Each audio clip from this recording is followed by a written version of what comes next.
Actualmente, tras casi 500 años de permanencia del cristianismo, la mayoría de los mexicanos se consideran católicos. Es dentro de la Iglesia y de sus enseñanzas donde han encontrado respuestas a las eternas preguntas que animan a la religión, los misterios de la vida y de la muerte. Lejos de una aparente uniformidad, el catolicismo mexicano es heterogéneo. En él coexisten formas de piedad que tienen orígenes históricos y culturales muy diversos. A pesar de ello, por siglos, la Iglesia mexicana ha mantenido su unidad, aunque también es diversa y compleja.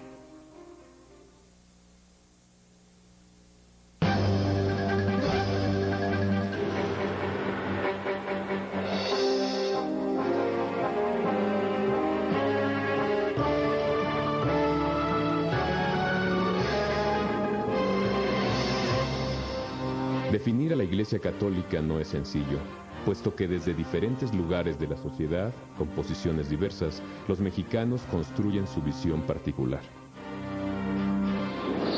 Bueno, yo creo que la Iglesia, un poquito hablando desde la doctrina, ¿no? Entonces es sabemos que la Iglesia es la Iglesia de Jesucristo, donde la Iglesia Católica subsiste. Ahí está la Iglesia de Jesucristo, la Iglesia Católica, sabiendo que es más universal la Iglesia de Jesucristo.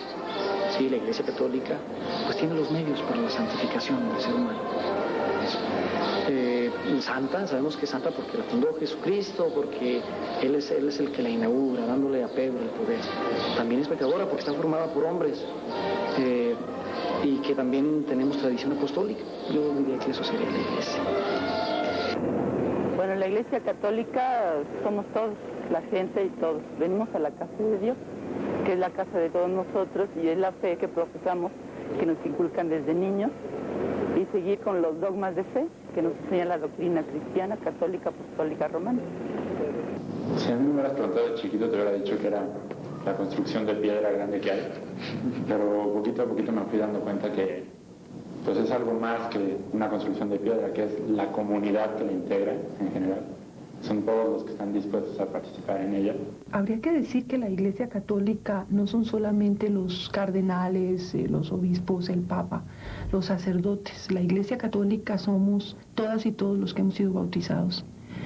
Habría que decir también que hay varias concepciones al interior de la Iglesia sobre todos los temas que tienen que ver con la vida de las personas. En México, la Iglesia Católica tiene una presencia constante en la vida cotidiana. Las ceremonias religiosas que se realizan tanto en las zonas urbanas como en las regiones rurales y las comunidades indígenas son parte fundamental de muchos ritos sociales. En ellos también se articulan las respuestas espirituales que dan sentido a la existencia del individuo. Me da conformidad, me da paz, me da resolución a mis problemas internos, me llena todo, porque todo hombre necesita un altísimo, un algo en quien creer, un Dios. Bueno, digamos, cuando un enfermo está muy enfermo, le pedimos a un santito, a él le da. Pues yo creo que nos hace el milagro porque se alivian, ya camina uno. Eso es lo que tenemos confianza en la Iglesia. También la religión católica ha servido para establecer normas y modelos de conducta. La fe religiosa le da a uno seguridad, le da a uno metas, le presenta caminos, líneas que uno mismo tiene que desarrollar. Uno siente un llamado y uno lo asume, como puede no haberlo asumido, pero uno lo asume. Y uno lo asume y entonces uno va a la Escritura y uno empieza a encontrar cada vez más de veras la coherencia pues de los textos, ¿no?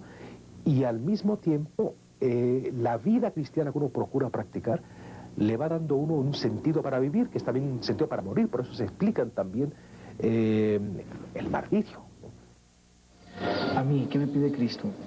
Yo creo que lo más importante que me pide Jesucristo es dar testimonio, dar ejemplo de vida. Aunque no diga una sola palabra, con mi mismo vivir, que diga de quién soy partidario. Eso es lo que me pide Jesucristo. Ser católico es muchas cosas, digamos. Dentro de la Iglesia Católica, enorme complejidad, diferentes tipos de trayectorias, diferentes tipos de posiciones, diferentes tipos de creencias dentro de la Iglesia Católica, diferentes maneras de manejarse, ¿no? Entonces, ser católico es plural, no hay una manera de ser católico, aunque la jerarquía tiene que sostener de alguna manera la ficción de algo, de una especie de mensaje unívoco para todos los católicos.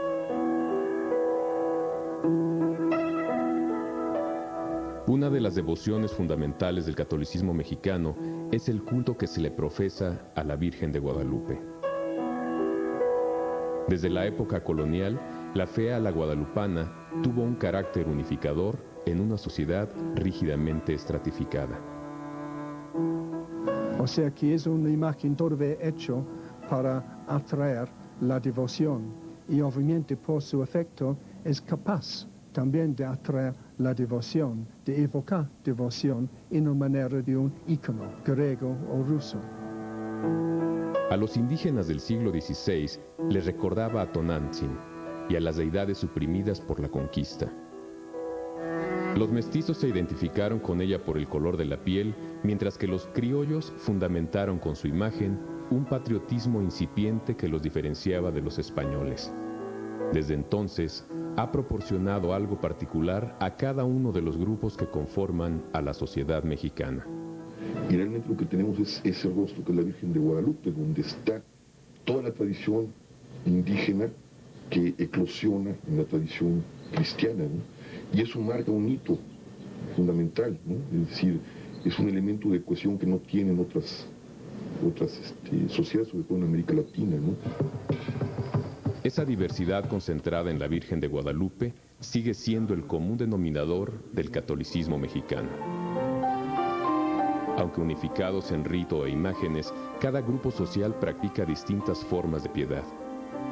Mientras que en ciertos sectores de la clase media y alta urbana suele existir una práctica individual del catolicismo, en los barrios y en los pueblos, las manifestaciones de culto y los rituales religiosos habitualmente están vinculados a la vida comunitaria. Entonces creo que aquí para nosotros es muy enriquecedor, por ejemplo, las prácticas religiosas, lo que nosotros llamamos la religiosidad popular. El ser fiestero. El ser fiestero. Y el descubrir en una imagen la presencia de Dios. O sea, en una imagen, un santo a quien tú te encomiendas a Él como intercesor, como alguien que puede hacer ese trabajo de interceder por ti ante Dios, que es finalmente quien realiza los milagros o quien realiza el que el hombre se sienta realmente lleno de Dios.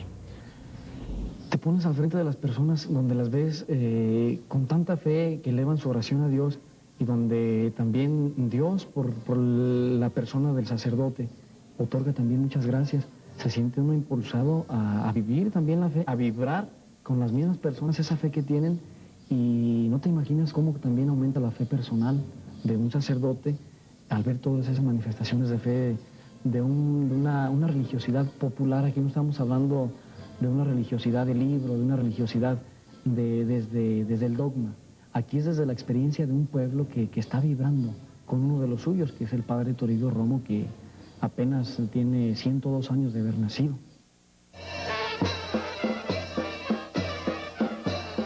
La reciente canonización de 25 mártires de la Guerra Cristera ha proporcionado nuevos símbolos religiosos que se funden con viejas formas de religiosidad.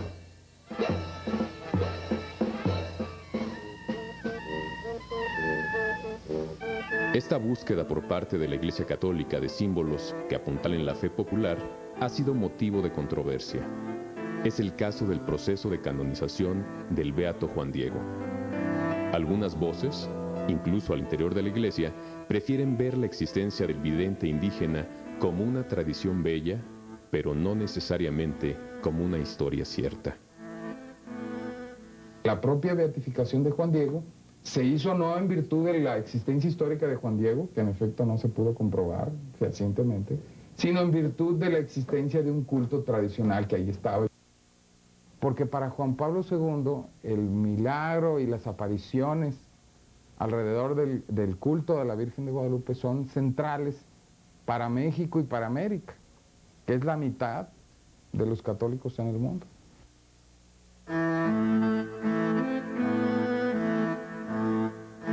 pesar de las polémicas, el culto a la Virgen de Guadalupe vive en la actualidad uno de sus momentos más intensos y su imagen ya es venerada fuera de México. Yo creo que hay la posibilidad al menos que lentamente la Iglesia católica en Estados Unidos van a adoptar la imagen guadalupana por las razones que ya hemos visto, que sea ya casi como un icono que inspira devoción, es muy atrayente. Entonces hay posibilidad al menos que van a figurar como una imagen principal para la Iglesia en Estados Unidos. En 1993, en su tercera visita a México, el Papa Juan Pablo hizo en Izamal un llamado a la nueva evangelización que en parte respondía a los complicados efectos que dejó la primera prédica del cristianismo en América.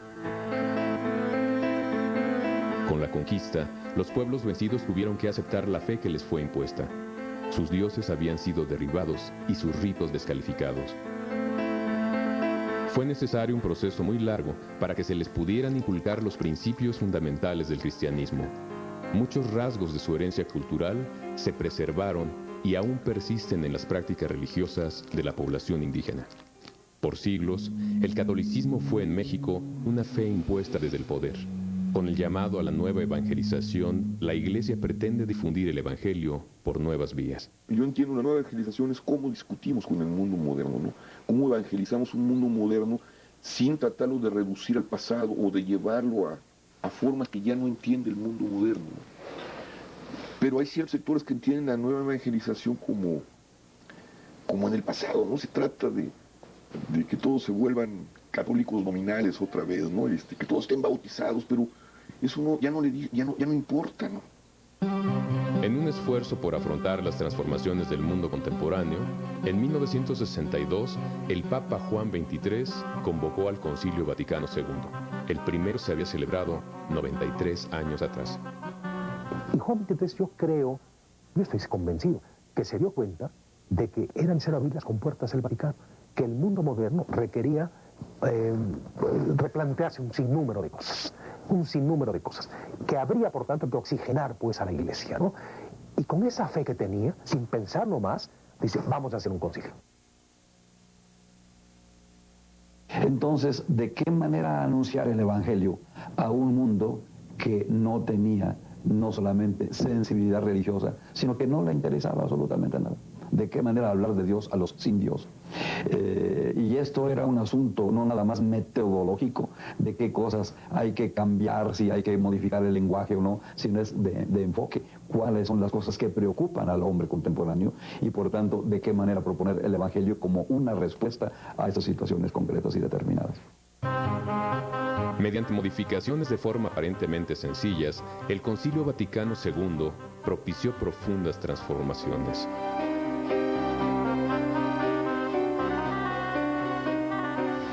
Para la Iglesia mexicana, concretamente para quienes participaron en el concilio y para los que recibieron después el concilio, fue una cosa muy sencilla: el que la misa dejó de celebrarse en latín y comenzó a celebrarse en español, y que la forma fue diferente.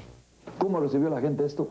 Pues con grande alegría, con una tremenda sorpresa, porque además, como hablábamos una lengua tan extraña y solamente conocida por nosotros, que nos daba una cierta fama de sabios, cuando ya la gente pudo entender lo que hablábamos, ya no teníamos por qué estar de espalda al pueblo, porque las celebraciones eucarísticas eran de espaldas a la gente, y había una o dos personas especializadas que podían decir et cum spiritu tuo, o responder algunas otras cosas, porque el resto de los fieles no, a menos que les enseñáramos a repetir como perico, no siempre entendiendo lo que decían, las respuestas litúrgicas.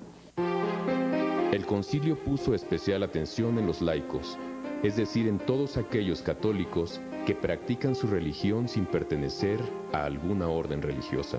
Bueno, era un reconocimiento de que la Iglesia se vería muy mal sin los laicos, ¿no? La Iglesia somos todos somos hijos de Dios, todos somos discípulos y hermanos de Jesucristo, ¿no? Entonces cada quien tiene un papel. Como otra expresión de la renovación, los templos se llenaron de música con ritmos que atraían la atención de la juventud. Entonces hubo un movimiento como si fuera facilísimo ser cristiano, ¿no? Entonces estaban las burguesitas, ¿verdad?, que decían, Dios es amor, ¿no? Bueno, pues sí, pero es que el amor cuesta. El amor significa sacrificio, el amor significa pues muchas cosas, ¿verdad? Dios es amor, ¿no? Pues sí, pero mira el desamor que hay en este país, ¿no? Mira cómo se enriquecen los políticos, mira cómo están los campesinos. Por entonces, algunos dominicos crearon estrategias interesantes para la intensificación de su labor evangelizadora entre los universitarios. En la parroquia universitaria se crea como este proyecto de búsqueda en un mundo que estaba abandonado por la iglesia, que es el mundo juvenil, sí, el mundo universitario. El Centro Universitario Cultural hacía eventos, ¿no?, que realmente sí respondían a la inquietud comunitaria, universitaria, sí, y al mismo tiempo también eran eventos que en cierta manera algunos otros podría escandalizar. Entonces, la presencia de películas, ¿no?, como de Pasolini, etcétera, etcétera, ¿no?, de todos los clásicos del cine, ¿no?, aquí, en un lugar como este, bueno, pues molestó mucho, sí, hubo problemas. La renovación de las formas de religiosidad propuesta por el Vaticano II sigue activa. En la actualidad, muchos sacerdotes entienden por nueva evangelización la búsqueda de ceremonias y actividades atractivas para sus feligreses. Definiéndose a sí misma como el pueblo de Dios, la Iglesia guarda una estructura jerárquica que va de los sacerdotes a los obispos, entre quienes se encuentran los cardenales y los arzobispos, todos gobernados por el Papa. Es una estructura que, es piramidal, así está establecido, y piramidal, obviamente los que controlan la punta de la pirámide son precisamente la estructura sacerdotal. El sacerdote es la figura más cercana a los feligreses, es decir, a los católicos que asisten a las diferentes parroquias. El sacerdote participa de un tipo de llamado, Dios me elige a mí sobre los demás. Hay una primera creencia en una especie de excelencia y de excepcionalidad, ¿no? Pero para poder creer en la creencia y para poder creer en la excepcionalidad hay que haber sido inducido previamente, históricamente, por esa institución. Pero esto queda borrado y nomás aparece como Dios me llamó. Generalmente, el futuro sacerdote entra al seminario a una edad muy temprana, para formarse en un ambiente educativo semicerrado en el que los curas son sus únicos educadores. De hecho, el estudio de la filosofía, el estudio de la teología, aleja al seminarista, aleja al sacerdote del mundo, la cultura en que se está viviendo. Paradójicamente, la elevada formación del sacerdote parece alejarlo de sus fieles. Un sacerdote difícilmente, con los conceptos que tiene, la preparación que tiene, entra en un diálogo con el pueblo, muy alejado del pueblo. Siempre el cura ha mirado al que no lo es desde arriba para abajo. Es decir, usted me puede discutir de política, usted me puede discutir de arte, pero no me discute teología, porque ahí le cayó la boca. La gente ahora pide un encuentro más personal, quieren que seas más solidario, ¿no?, que estés más en su mundo para que puedas hablar mejor también de lo que realmente ellos viven, ¿sí? Entonces, tal vez la Iglesia no tiene ahora pues la capacidad de poder atender todos estos requerimientos, digo tal vez. En algunas diócesis mexicanas no parece existir un problema de vocaciones. A pesar de ello, la Iglesia mexicana tiene que lidiar con la dificultad de atender a la feligresía en toda su magnitud. Definitivamente es grande el porcentaje de fieles que le corresponderían a cada sacerdote. La Iglesia en jerarquía tiene que reconocer la falta de atención a sus fieles. En la estructura eclesiástica destacan los obispos quienes, según recuerdan los documentos del Concilio Vaticano II, son pastores de almas y bajo la autoridad del Sumo Pontífice tienen por misión actualizar la obra de Cristo. La Conferencia del Episcopado es un organismo para los obispos y de los obispos. tienen como encargo de parte de la Iglesia el cuidado pastoral de toda una nación, de todo un país. Algunos católicos se lamentan de que los medios de comunicación destacan la voz de algunos jerarcas por encima de la pluralidad de la Iglesia Católica.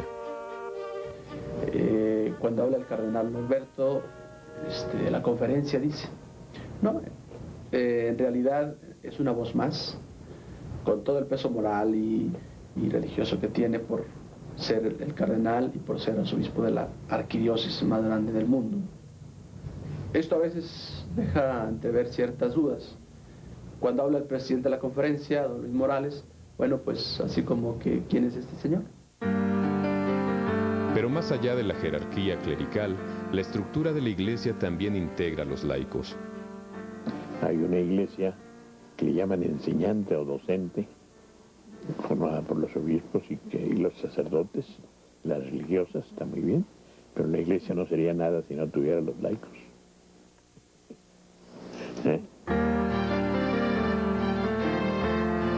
Así, el papel del laico en la estructura eclesiástica ha tomado mayor relevancia cada día. Pensamos, y esa es la tendencia actual de la Iglesia, en que los laicos se hagan cargo y responsables de su propio espacio de fe. Porque en realidad no se trata de que el laico sea un auxiliar o alguien que está guiado por el sacerdote. No, es el laico consagrado que tiene el mismísimo nivel que tiene el sacerdote, ¿no?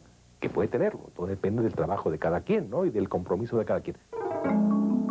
En algunas diócesis como la de San Cristóbal de las Casas, muchos laicos se han preparado como diáconos que auxilian a los sacerdotes en la administración de sacramentos y en la atención espiritual de la comunidad. Bueno, te diácono caldite, bueno, te diácono que tu jajun tunel, ta parajeta comunidad, jajun tunel, ta seputa tunel da, koton winik antitik, makun alihat pas mantal, tunel sekali hatas tas pas kusis kandi winik antitik, tas undak kusahat. Vastedad, la Iglesia Católica tiene facetas diversas, cada una participando en forma variada y desde distintas perspectivas dentro del ámbito social. Hay rostros en el clero, ¿no? Es decir, tienes a los muy tradicionalistas, a los de centro, a los de izquierda, ¿no? Es decir, que es una unidad, valga la redundancia, con múltiples facetas, ¿no? Entonces, así como sus congregaciones religiosas son inmensas e infinitas y tienen especificidades espirituales y acciones dentro de lo social bien específicas, así también está la religiosidad. Con la celebración del Concilio Vaticano II, el Papa Juan XXIII puso en la mesa de discusión todos esos rostros del catolicismo, al hombre, a la sociedad en su conjunto y a la misión de la Iglesia frente a estos. Se habló entonces de una nueva teología, misma que en América Latina habría de derivar en la teología de la liberación. Y esta teología de la liberación, aunque no conoce los movimientos de masas que se conocieron alrededor de ella, como en otros lugares como en Brasil, sí tuvo un impacto importante a nivel intelectual en las élites católicas mexicanas y sobre todo en los grupos de mayor militancia. En México, un grupo de sacerdotes, entre quienes se encontraba el obispo de Cuernavaca, Sergio Méndez Arceo, promovió la evangelización con fundamentos propios de la teología de la liberación. Nos interesa, dicho en una forma así como antagónica, más la liberación en el continente que la teología. Para mí es más importante la liberación. Teología, bueno, para nosotros como cristianos y como pastores, lo primero es el sentir un deber y por lo mismo tener un compromiso con el pobre, que no es nada más un compromiso de compasión, sino que es el descubrimiento histórico de lo que Jesucristo mismo como hombre descubrió al mirar al pobre. Te doy gracias, oh Padre, porque a estos es a los que se ha revelado. Como expresión del compromiso de la Iglesia con los pobres, algunos sectores de la Iglesia ponen en marcha a las llamadas comunidades de base. Nosotros decimos que somos la expresión, una iglesia sencilla, formada por gente pobre, una iglesia bonita, porque es una iglesia bonita, en donde todos nos sentimos a gusto, corazón del reino, del pueblo, ¿no? Así nos definimos. Llegaron a decirme que por qué no daba yo una indicación concreta, un documento para que se pusieran en marcha las comunidades eclesiales de base. Dije, no lo voy a dar. ¿Está usted en contra? Precisamente por eso no lo doy. Si estuviera en contra, daba un mandato por orden episcopal, tiene que haber comunidades de base. Pero en ese momento ya no son de base, ya son inducidas desde arriba. O sea, el proceso de comunidades siempre parte desde abajo, nunca desde arriba. Esa es nuestra fuerza, ¿no? La fuerza está en las bases, en donde se trabaja, en los grupos, en las pequeñas comunidades, ahí. Otros sectores de la Iglesia llevan a cabo una acción social basada en la práctica tradicional de la caridad. Bueno, Cáritas es el brazo del obispo, podríamos llamarle así, para hacer la caridad. La caridad, pues, es esta expresión de amor a los demás, a todo el prójimo, sin importar credo religioso. En la variedad multifacética de la Iglesia, hay quienes dedican su acción social al campo de la educación. Algunas órdenes religiosas, como la Compañía de Jesús, han buscado atender simultáneamente a diversos sectores de la sociedad. Hay una especie como de bipolaridad en el enfoque de los jesuitas en la educación, en donde se está buscando la educación para todos. Que los jesuitas forman líderes, sí forman líderes, pero no es el objetivo. Es para que los líderes influyan en todos los demás y la educación en realidad sea para todos. Este cuidado de los que menos tienen, de los no privilegiados, de los pobres, ha sido una preocupación de la Compañía de Jesús siempre. Otras organizaciones eclesiásticas, como el Opus Dei y los Legionarios de Cristo, han preferido realizar acciones en la sociedad a partir de su influencia sobre las élites. Otros rostros de la Iglesia, laicos y religiosos, se han decidido por una arriesgada lucha en defensa de los derechos humanos. Bueno, yo pienso que hay personas y grupos en México extraordinarios, muy conscientes de la vocación a la cual han sido llamados para trabajar en estos campos que suponen riesgo, ¿no? Como Daniel Ochoa, por ejemplo, gente valiente, ¿no? Gente comprometida y gente convencida también de que hay que aportar algo, ¿no? Para poder construir, y yo creo que la búsqueda de un trabajo arriesgado es pues prioritario en la vida de la Iglesia. En diciembre de 1991, el gobierno de Carlos Salinas de Gortari dio reconocimiento jurídico a la Iglesia. Y en septiembre del año siguiente, reanudó relaciones diplomáticas con la Santa Sede. El sexenio de Carlos Salinas fue un sexenio de profundas reformas, y entonces para llevar adelante estas reformas necesitaba por un lado contar con aliados y por otra parte disminuir relaciones conflictivas con algunos sectores de la sociedad, como lo había sido por las razones que mencionaba hace un momento, la jerarquía católica.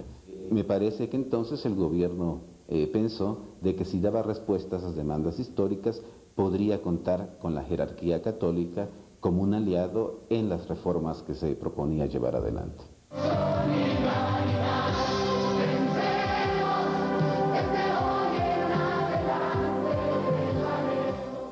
El reconocimiento de las relaciones abría un nuevo capítulo en la historia de la Iglesia y el Estado mexicanos. Una historia larga, conflictiva y a veces violenta. En el siglo XIX, los grupos liberales insistieron en la necesidad de controlar el poder económico del clero y en coartar la intervención de la Iglesia en los asuntos públicos. Durante el Porfiriato, se llegó a un acuerdo tácito de convivencia cordial que vino a deteriorarse con la Revolución Mexicana. La Constitución de 1917 propuso la supremacía del Estado sobre la Iglesia, facultaba al gobierno para intervenir en la organización interna del clero, prohibía las manifestaciones de culto público, imponía la educación laica y prohibía el ejercicio del ministerio a curas extranjeros. En los años 20, la intransigencia de Plutarco Elías Calles en aplicar textualmente la Constitución propició que muchos católicos decidieran levantarse en armas contra el gobierno. La responsabilidad del clero fue muy fuerte en el levantamiento y la gente se levantó en función de defender a su clero, en buena medida, porque los obispos en 26 de noviembre del 26, en una junta secreta con la Liga Nacional de Defensa Religiosa, aceptó que se levantaran en armas, pero que nada quedara por escrito. Los católicos tienen derecho a levantarse si consideran tal. Los católicos. O sea, él distinguía entre nosotros los obispos y ustedes los católicos. En la división del trabajo, a ustedes les toca guerrear y a nosotros nos toca dar directivas o de pronto desimplicarnos. La guerra cristera se convirtió en el enfrentamiento más violento entre la Iglesia y el Estado. Hacia 1929, las partes se vieron obligadas a pactar. Fue en 1938, durante el gobierno de Lázaro Cárdenas, que se establecieron definitivamente los límites de la relación. Es de alguna manera el reconocimiento por parte de la Iglesia de que la revolución tiene ideales de justicia social que pueden ser llevados adelante sin que necesariamente implique un anticlericalismo, y el reconocimiento también por parte del gobierno de Lázaro Cárdenas de que es importante la contribución de la Iglesia a la estabilidad social. Por décadas, la Iglesia Católica y el Estado mexicano mantuvieron una relación fingida. El gobierno simulaba no ver las actividades del clero, que también aparentaba acatar las restricciones que le imponía la Constitución. Había relaciones, había comunicación, pero no era pública, sino era, ni tampoco estrictamente clandestina, sino diríamos discreta, ¿verdad? Porque todos se cuidaban de tener un aspecto de observación de lo que dice la ley, que no hay relaciones, ¿verdad? Para muchos católicos, el restablecimiento de relaciones con el Estado ha traído consigo nuevos retos. Yo creo que es bueno que haya esas relaciones, lo que es muy malo que esas relaciones se den a través de acuerdos. Sí, yo creo que la Iglesia tiene ahí un problema muy serio, ¿no? Es decir, sí, tenemos que relacionarnos con el gobierno, tenemos que relacionarnos, tenemos que ser sujetos de derecho, ¿no? Pero eso no implica tener que estar al servicio del Estado, ¿no? Apenas instauradas las reformas salinistas, el desconcertante asesinato del cardenal Juan Jesús Posadas Ocampo amenazó con deteriorar las nuevas relaciones Iglesia-Estado. Pero lo que es interesante del caso Posadas es que en su momento era el primer test de las nuevas relaciones Iglesia-Estado y que el asesinato se pudo convertir en una especie de algo tremebundo. En realidad no, porque en su momento fue manejado por el episcopado de tal manera que las voces discordantes dentro del episcopado se hicieron sentir. En la medida que no impusieron una sola línea, permitieron la discordancia. Y eso atenuó el enfrentamiento con el Estado. A más de 100 años de gobernantes que, católicos o no, reservaban sus manifestaciones de fe al orden de lo privado, Vicente Fox arriba al poder y de inmediato integra sus gestos católicos a la vida pública. Que incluso muchos sectores católicos de este país se han sentido ofendidos porque la manifestación de confesionalidad de algunos gobernantes ha sido leída como un propósito explícito de utilizar a lo religioso, la confesión de sus creencias, como un mecanismo de legitimación política y, por qué no decir, incluso de propaganda política.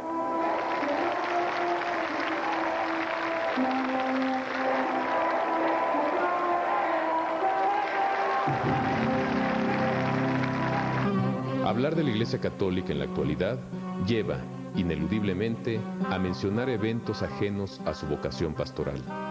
Eventos que hoy, como signo de los nuevos tiempos que viven las instituciones del país, se han ventilado en los medios de comunicación. Para presentarle un tema que de antemano sabemos es difícil, los abusos sexuales, entre otras cosas, por parte de algunos integrantes de la Iglesia Católica. a partir del año 55, cuando fui víctima de un abuso completamente en contra de mi voluntad, y la narrativa de los hechos lo mostraría. Porque yo sí estaba consciente, seguro, de que en mí eso era un pecado gravísimo. Él decía que no, en él no, porque tenía un permiso especial del Papa Pío XII para aliviar sus supuestas enfermedades. Fue tanto daño que sí justifica que se sepa. Y a partir de 1997, cuando Canal 40 presenta el primer esbozo de lo que fueron los abusos sexuales de Marcial Maciel a un grupo de legionarios, es la primera vez que se desacraliza una de las zonas más guardadas de la institución eclesiástica, que es la zona que yo llamaría de las errancias de la sexualidad. Más allá de los escándalos mediáticos, la Iglesia Católica Mexicana pervive como una institución influyente e importante que hoy debe afrontar los grandes retos que le impone el mundo moderno. Entonces la Iglesia tiene un gran reto en el orden de la evangelización en un mundo que movió sus paradigmas y que perdió de vista los límites, ¿no? ¿Cómo evangeliza? ¿Cómo le devuelves los límites al mundo dentro de la libertad, ¿no? Sin un anatema? ¿Cómo haces al hombre libre a la luz de la fe? Ese es el gran problema, ¿no? Que a la luz del Evangelio, sin que te estén satanizando, diciendo te vas a ir al infierno. Ya nadie le dice nada a eso. La evangelización ha tomado mayor relevancia frente a la preocupación por el considerable número de católicos que se han acercado a otras religiones. Del Concilio Vaticano II se desprendió un espíritu ecuménico, es decir, un ánimo de unión entre todas las iglesias cristianas, lo que vino a matizar el rechazo sistemático, reconociendo el vínculo del catolicismo con otras religiones. Pero ciertos sectores de la iglesia persisten en descalificar a algunos grupos religiosos. Así, evangelización y ecumenismo se muestran como dos retos que para la iglesia mexicana no ha sido fácil conciliar. En el caso de México, al tener un color o una comunidad predominantemente católica, se complica la situación a la hora de que aparece la pluralidad, puesto que aunque no querramos sentirlo, lo sentimos siempre como un rompimiento desde dentro. Con el acercamiento recíproco vamos reconociendo que las otras religiones, tienen valores también auténticos valores que desconocemos por prejuicios simples o por falta de interés, ¿no? Trascendiendo el ámbito nacional, los católicos han abierto a la discusión temas para los que la jerarquía ha reservado una posición tradicional. Bueno, yo creo que la Iglesia Católica en general, digamos en todas partes del mundo, tiene algunos retos básicos. Por ejemplo, la segregación de la mujer en cuanto a la posibilidad de ser ministro de culto. La mujer madre, la mujer que da la vida, que está para, no solamente para procrear, para compartir la vida, como una misión que Dios le dio. O sea, porque una mujer que es para dar la vida y quizá me pueda saltar con la pregunta diciendo, bueno, ¿y las religiosas qué? ¿Cuál es el lugar de la mujer en la iglesia? Por ejemplo, ¿no? Yo lo digo tanto como religiosa, ¿no? Que decir, bueno, ¿cuál es? Y como mujer laica también, decir, ¿cuál es el lugar que ocupamos dentro de la iglesia, ¿no? Revisar el asunto del sacerdocio tiene que tomar en cuenta el hecho de que en el Nuevo Testamento Jesús únicamente escogió a hombres como apóstoles, pero no como discípulos. Pero si usted lee el Evangelio con atención, se dará cuenta que Cristo a quien más da el corazón es a las mujeres, que las que están con él en los momentos decisivos son las mujeres. La mujer tiene un papel protagónico. Esto tendrá que enfrentarlo también el nuevo Papa. Estas cosas provocan mucha violencia por el temor que se tiene a los cambios y por una cosa que yo creo que está en el fondo de la condición humana.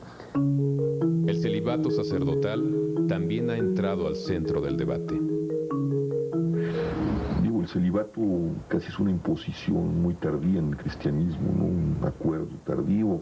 Los tiempos modernos pues ya no está funcionando muy bien el celibato en ciertos grupos, ¿no? Sobre todo en el clero secular, en estos sacerdotes de parroquia, muy solos, ¿no? Probablemente funciona muy bien en las congregaciones religiosas, donde hay vida común. No sé, es un problema que tendrá que debatir la Iglesia tarde o temprano. Al margen de los cuestionamientos que se le puedan hacer y de las discrepancias que tiene con diversos grupos de la sociedad, la Iglesia Católica comienza a festejar el tercer milenio de su existencia como la institución que inspira la espiritualidad de la mayoría de los mexicanos. Su historia se ha fundido con la del país. En el catolicismo, en sus prácticas y sus símbolos, se observa una imagen multiplicada, aunque ya no única, de las creencias fundamentales de México.